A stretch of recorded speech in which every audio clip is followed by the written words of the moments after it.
welcome to this week's edition of the Weekly Challenges Guide. Now for those of you who are new to the series or may need a bit of a refresher, the Weekly Challenges are a set of 5 events that go live Thursday night, Friday morning, depending on your region.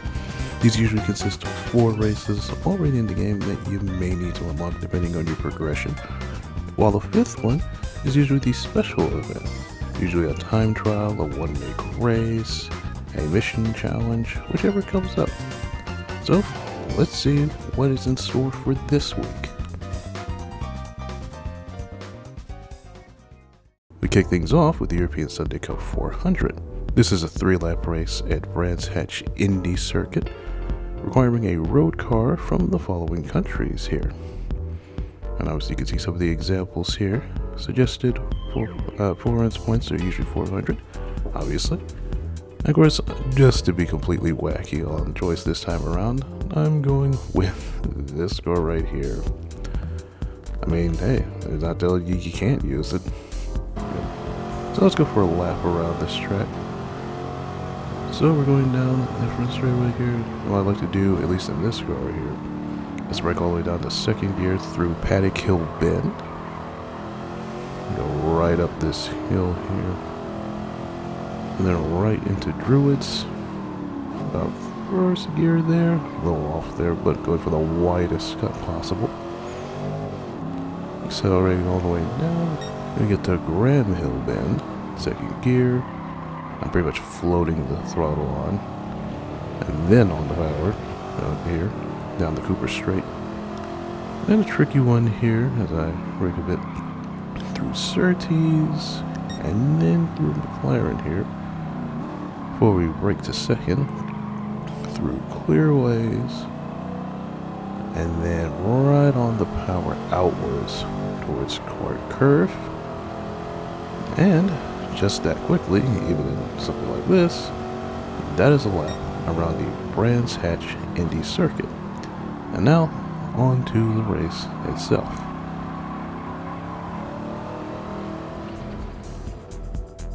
So, best spots I found for overtaking were through Paddock Hill Bend, through Ram Hill Bend, turns 1 through 3, and Clark Curve, and turn 6. Beware of the AI through Surtees and McLaren, turns 4 and 5, as that's, again, where they tend to slow down, bunch up, and tend to be a bit all over the racing line if you're not careful. So, if you're going for a clean race wellness, be aware of those particular areas, because it gets kind of tight there if you're not paying attention. Next, the American Columbia Cup 700. It's a 1-lap race at Special Stage Route X. Provides a road car professionally tuned from the United States, and 700 performance points recommended there. So I'm going to go with a car that I've done this race with beforehand. It was one of my first GT7 videos I ever did, and it is this car here. Now granted, it wasn't in that state at the time, but this is the exact car that I did that race with, so we're coming back. And the quick tips for this one, no lap needed here, it's just this. Big power, 600 horsepower more will do, and long gearing recommended, because even if you are well around the AI at that point, I don't imagine you favor the sound of hearing the RPM being bounced off of repeatedly, so putting some long gearing on will kinda help with that a bit. Either way, easier race, just with power. Next, the World Touring Car 600. This is a 5-lap race at Interlagos. 600 performance points or less. Very strict requirement there. And you can see some of the choices. Now for this one, I am going to go with an old trusty favorite of mine. This is BMW M2 Competition that I have. And I have in its cup spec, as you'll see a little bit of. So let's do a lap around here. So here we are, going down the straightaway here, and we brake for turn 1 here, or the Senna S here, like left, and then flick to the right, 2, and then through 3, the Curva del Sol here, or du Sol, excuse me. So we keep power on, or down, going,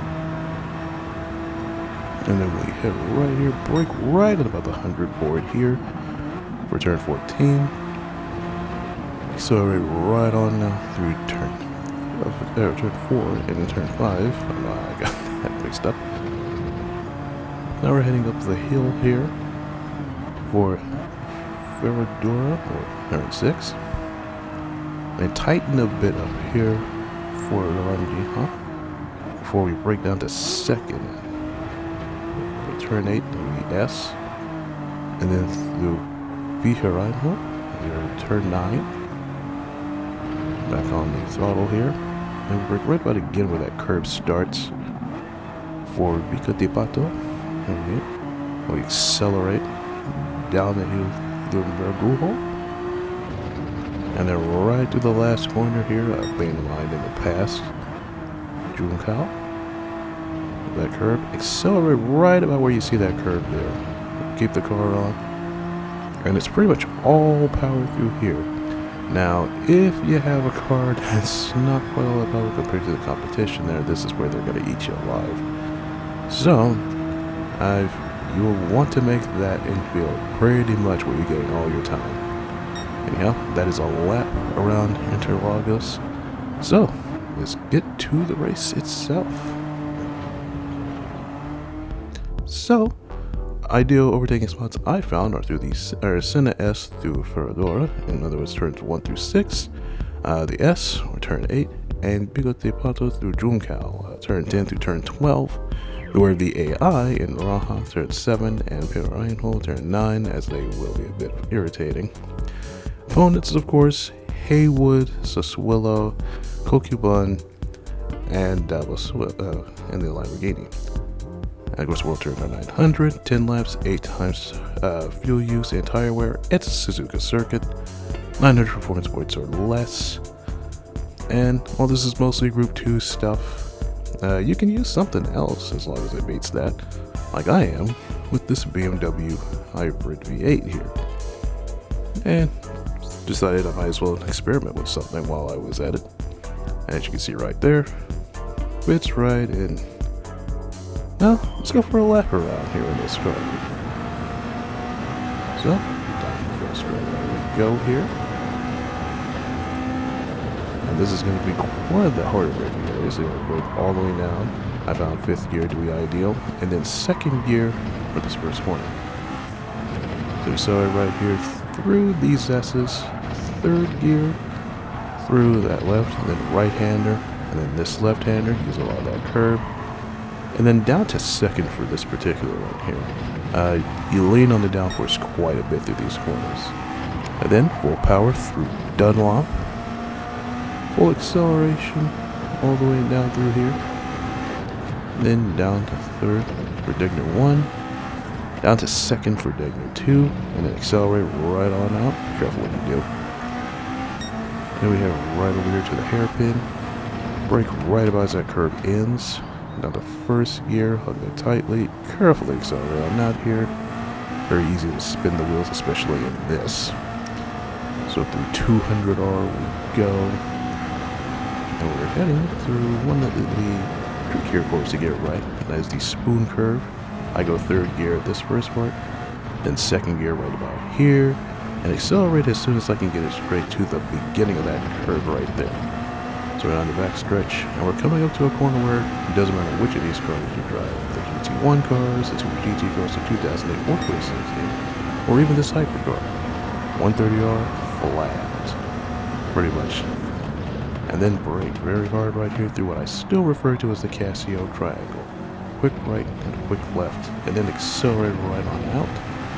Downhill to the finish line here, and that is a lap around the Suzuka circuit. Now, on to the race itself. So obviously for here, racing medium, the ideal tire to start in terms of wear and speed there.